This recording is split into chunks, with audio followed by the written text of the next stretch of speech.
With us there is still the program this morning on ITV, and we're diving into our discussion segment. And as usual, our Monday morning first segment is usually on aviation. And today we have the aviation freak in the studio, unlike previous weeks since the COVID-19 outbreak, where we've been speaking with him through Skype. And but today it's good to have him in the studio. Thanks for joining us, Mr. Godwin Ike. Yeah. Good morning. It's great to have you here. How are you today? I'm great. How are you? I'm very pleased to be here. Okay. I'm sure it must be a sigh of relief that the federal government has announced the reopening of airports come 21st of June. Yes. How does that feel? Oh, well, it's good news. No economy can do really, well without the aviation sector. Is the easiest and the cheapest way to move around goods and services. And therefore, the slowed down economy is looking up to picking up again as soon as the aviation sector takes off, and so it's good news. However, we need to look at the implication of really sitting down all these months. Okay. Yes. Yeah. Do you think the airplanes are airworthy? Are the airport authorities prepared? What a question to ask at this point. I must tell you, by the nature of airplanes, when they sit on the ground, number one is that all they do is run beers.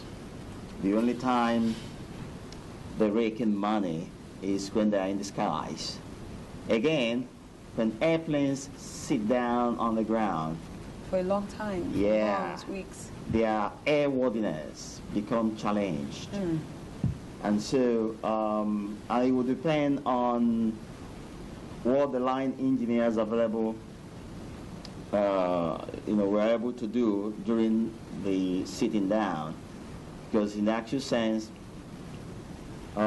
jet planes require a whole lot of daily and weekly maintenance when they are not in operation. Okay. That is, a status that is known as, not in use, not in use status. Yeah. Good. So, for instance, if you keep an airplane sitting down, there are a couple of things you must do every other day, and number one is that, to start with, you need to have all the sensors, especially those that are, at the external part of the air. You need to have them all covered up. The most sensitive of them all is the sensor that is known as the angle of attack sensor. When you say angle of attack in an airplane, it's talking about, the pitch. Using this our miniature here, and I'll show you. Normally, an airplane, when it settles in the air, it's supposed to be as level as that. Yeah.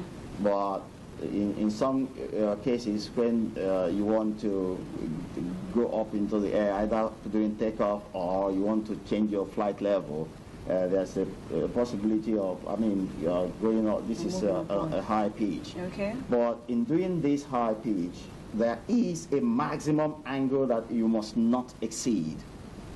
If you do exceed it, that's when you say you have a high angle of attack. It displaces the flow of air over these wings. And what does it do? It slows down this airplane. And once it slows it down and the speed comes below the minimum speed required by this plane to stay in the sky, it will stall. And if you do nothing quickly to prevent that stall, because the airplane is designed to give you signs that you're about to stall. There's one they call the stick shaker that will be shaking your joystick, and you know that you are arriving at a stall speed. And there's a chime. There's a voice attenuator. All kinds of things are built in there to tell the pilots that, listen, you are losing airspeed and you're about to stall. And if you do stall and begin to fall off the sky, there's no end to that fall. No matter how much power you put, once you start dropping, just crash. You must hit the terrain.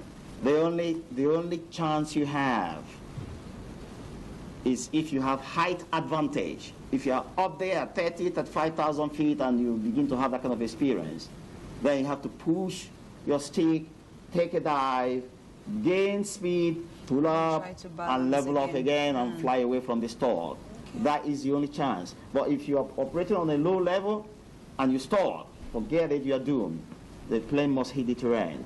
And so that's why the angle of attack sensor is very important. So those sensors that you have around the airplane and those other holes, there are certain holes on the body of the aircraft that you have to really have all of them sealed to avoid insects getting into them, to avoid birds going to nest, in those holes, and then of course for the sensors you want to avoid dust and sand, from all the effects that weather can bear on them prevented.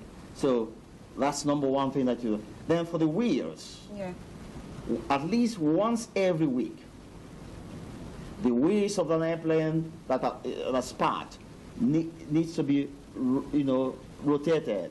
So you must either jack the plane and roll those wheels once a week, or you can get a tow van. Those tow vans that they use to reverse airplanes that are unable. Yeah, you can use those tow vans to tow the airplane up and down of the runway to have those wheels running. Because if you leave them and some kind of rust sets in, it affects the brakes of the airplane. At the same time, it can cause a drag during takeoff. Because if you know what happens in takeoff, as you're carried away on the runway, you must get to your 80 knot speed, and then of course arrive your V1 speed. And until you get to the V1 speed, you are not able to rotate. Rotate is about pulling the your joystick to in order to get the plane soaring into the skies. And so if anything is creating a drag that makes it impossible for the plane to arrive at its V1 speed before the end of the runway, then you're in trouble. Yeah. No, daily. Okay. Yeah. So, and then for the engine ports, I'm just explaining to you how those planes were supposed to have impact, and I hope that's what they did. Because if they didn't do them, I tell you what. So I was going to come to that. Do you think all these has been put into consideration? The engine ports must be covered to avoid birds getting in there and nesting in them.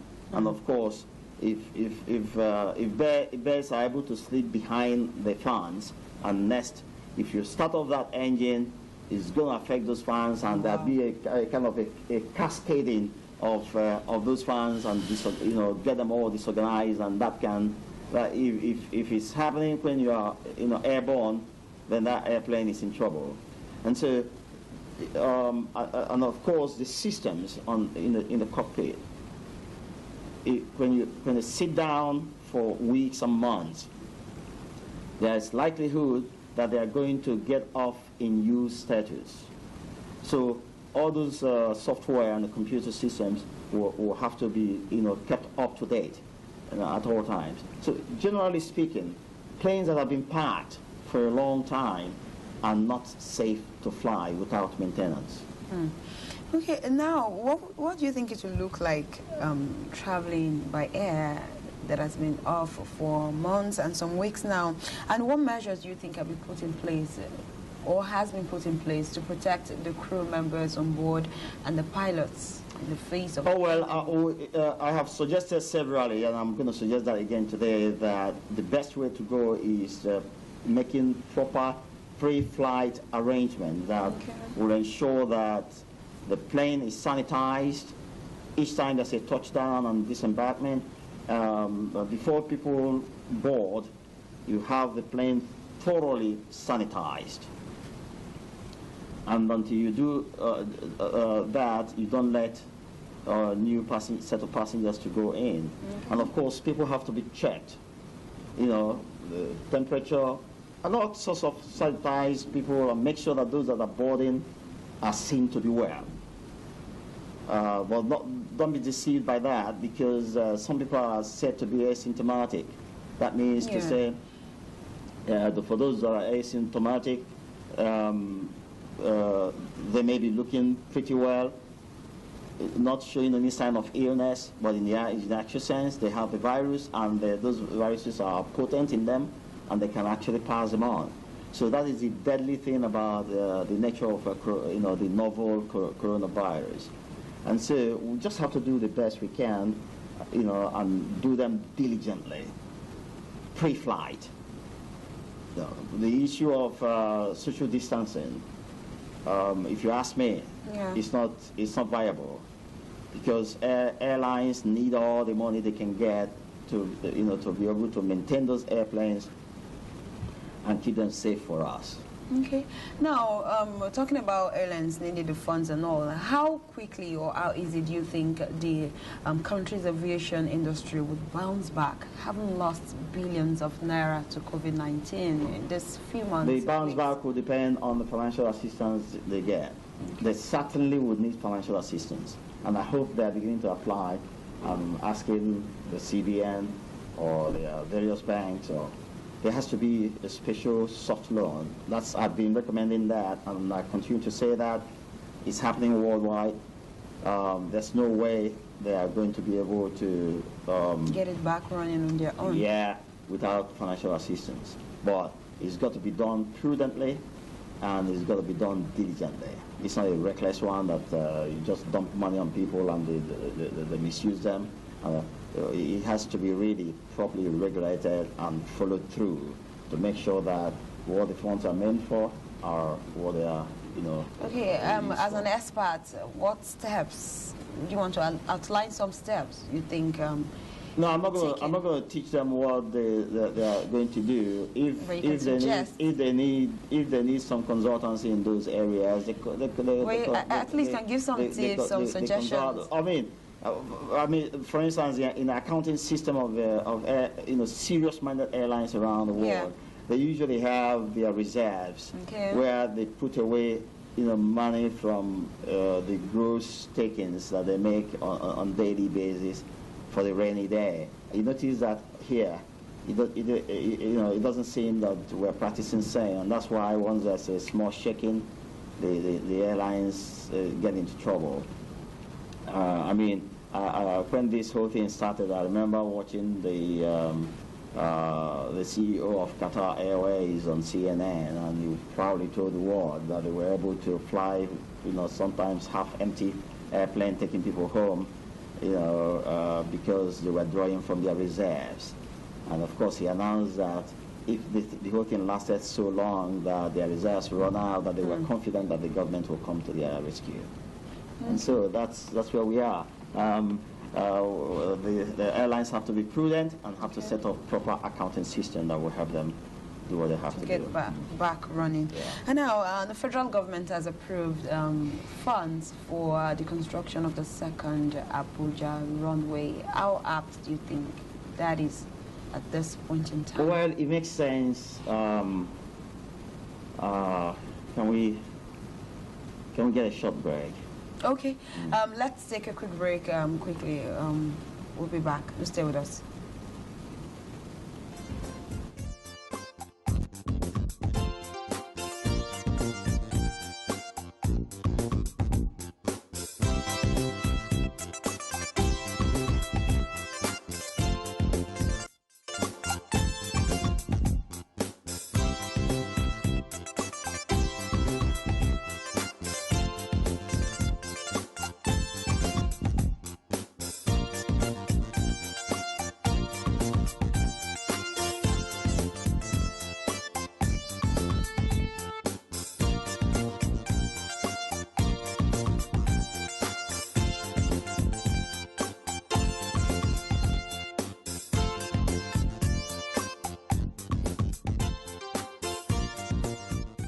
Star Times. Enjoy digital life. If football not there to watch, Why they can't say make we pay more money to watch nothing? My brother no gree yo. Now on Top Star Times you'll get better entertainment. Everything you need there on Top Star Live, Z Cinema, E Entertainment, and Nobela E Plus. The Oga Patapata of them all be say Bundesliga don't land gidigba on Top Star Times for this month of May. Our DTT decoder now still 7,900 naira. Our DTH decoder now still 8,900 naira. We not be like them. We not increase our price because for this period, we and you now paddy for jungle. Star Times. Enjoy digital life. So you're holding an event and you're looking for someone to film it? Do you regularly hold industry-leading religious or political-related events that you would love to get professional coverage for? Or have you used event production companies in the past that just don't get it? Because if that's you, don't worry, you are in the right place. ITV, in conjunction with Airlines Solutions, bring your event live on TV. You heard me right, live on this station. Be it political events like campaigns, religious programs, weddings, etc. We got you covered. On the ground and in the air with our professional drone shots, you are sure of complete area coverage. Make that event of yours talk of the town with Airlines Solutions. Our team of professionals with state-of-the-art equipment will make your event ready for viewing immediately after the event on any format of your choice. What are you waiting for? Contact us today. For booking, contact our marketing office, ITV Communication Complex in Papia, Abuja, or call us on 0803 7755 024, 0805 643 0509, or 0803 539 7151. ITV Live, we got you covered.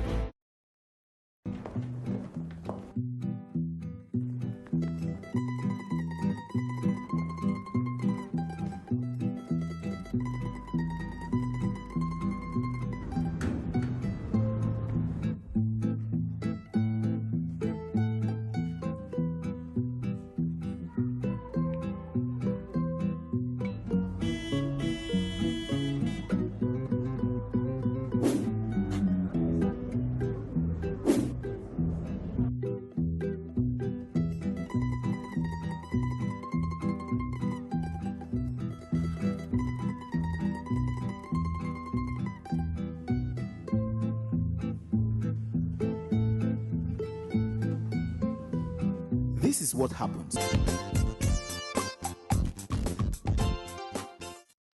Welcome. Thanks for staying with us. We've been talking aviation and the reopening of airports come June 21st, 2020. I still have the aviation freak with me in the studio. Sir, we were talking about the funds that has been approved by the federal government for the construction of the second Abuja runway, and you were about to air your view on that. Yes, that's correct. Well, I can only say congratulations to the Honorable Minister of Aviation, and congratulations to the government of Nigeria for understanding that this is the way to go. As a matter of fact, I used to be amazed and surprised that a big airport such as Abuja Airport will be doing with one runway. It's not done anywhere in the world. It's only where you have small airports that handle light flights, personal,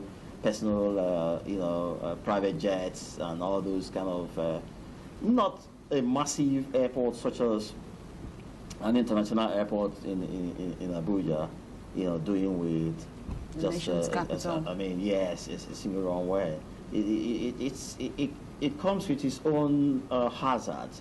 As a matter of fact, people think that runway is all about, finding a place to come land. Sometimes when you are doing a final approach, the wind movement is in such a way that that particular approach for that particular runway is not, giving a safe status to that flight, depending on what's going on. There could be a wind shear, or there could be, you may be haven't adjusted yourself, that you are having a tailwind, pushing you from behind, and suddenly the wind changes, and either start pushing you from the side or giving you a very hard, headwind. If such a thing is happening as you're coming in, if you have a second runway that is oriented in a different direction, that's when the tower will announce to you that, listen, the approach is, you must make a turnaround and change your approach so that you can now go to this other runway. It's all about safety. And so we should be very glad and happy that this has been approved, and that everything should be done to have that runway built as quickly as possible. And of course, I will encourage the Honorable Minister to ensure that the instrument landing system that will be installed there will be top of the range, nothing less. Yeah. So that no matter the situation of the weather, we can have airplanes landing.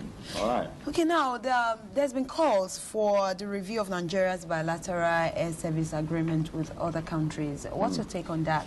Oh, well, yes, I agree with that, because to tell you the truth, a whole lot of times we seem to be on the losing side when it comes to relationship with, for instance, look at what transpired when Nigeria was supposed to bring in her citizens from Canada, and it was said that no Nigerian airline was allowed landing rights, in Canada, except other foreign airlines. Why should we have airlines that can do that job belonging to us, going to bring our people, and then we're forced, to use, of course, move our money out to somebody else. This is all a business of survival. And so it's important to look at all the agreements and then review them in a way to give us some advantage. And if nothing else, equal opportunity. If you have to do this, be sure we can do the same back to you. And so if you respect us, we respect you. All right. If you disrespect us, we have no other choice than to disrespect you. That's the way it works. Okay, what are your parting words? 13 days from today, the airports will be opened. That's 21st of June. What will be your few words of advice to air travelers in terms of taking responsibility and ensuring their own safety? Oh, right. I will first of all advise the airlines, please do not toy with the lives of the people. Let's be serious-minded, let's be diligent, and let's ensure that those airplanes are airworthy before we take to the skies. Okay. Very important. All right. Planes that have parked for a long time. However, I do know most of the airplanes flying around here are under one type of lease or the other. Some, mostly, dry leases. I don't think I know of any airline that is doing a wet lease, in which case people will come in here with their own crew and the rest of them and be flying around with us here. It's all been Nigerian. So, and if that is the case, my imagination would be that during the downtime, that those airplanes were returned to the lessors, and in which case those lessors will have taken care to ensure that all the precautions that needed to be taken while the planes were sitting on the ground were done. And then when we resume, they'll have to have them serviced before they can fly them in again for business to continue as usual. So I'm imagining that the airplanes would have been thoroughly serviced and in good order. Then for the passengers, get ready to be prompt to the airport, because we will need a minimum of 3 hours before our flights to carry out the protocol corona-induced protocol at the airport to carry out all the pre-flight checks, document people who are flying, who they are, make sure that we have their biodata and the rest of them, sure that we really know who's flying. Okay, thank you very much. Contact tracing purpose. All right, thank you very much, Mr. Godwin Ike, an aviation freak and an estate surveyor and valuer. Thank you so much for this morning and for sharing your view on the reopening of airports come June 21st. And that's where we'll call it a wrap on the first discussion segment this morning. After the break for commercials, we'll be back to the studio for more discussions. Do stay with us.